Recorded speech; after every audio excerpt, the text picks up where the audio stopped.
Akkam jirtu baga jiraattan ani haa jiraadhu uummanni Oromoo biyya keessaa biyya alaa jirtan marti keessanuu an artist Hussein Amaanoo jedhama. Akkuma beekamu bara kana albeema torbaffaa koo mata dureen isaa irra oolle jedhu akkasumas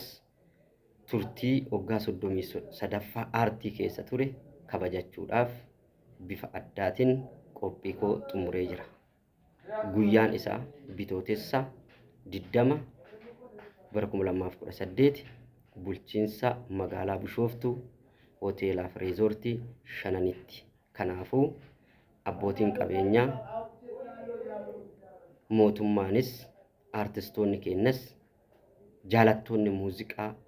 hundi keessanuu akkana cinaa dhaabbattan isiniin jecha ummanni kiyyas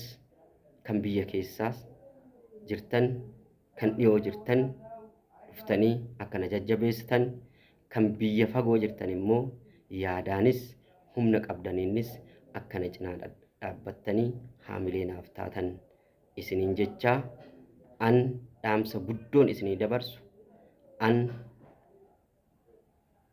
kan ummata kootirraa eegu kan ummata koo arjaa kanarraa eegu gaafa du'e naaboo osoo hin taane gaafa du'e miidhagsitanii na awwaaluu osoo hin taane har'a hojii an hojjedhe kanarratti hojii an hojjedhaa tureef hojii ammas hojjedhe kanarratti na jajjabeessitanii haamilee naaf taatanii yoo seenaa naaf baatan isiniin jedha.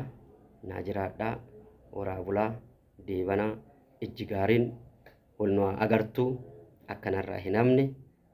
hadaraa amaanaa na jajjabeessaa isiniin jedha.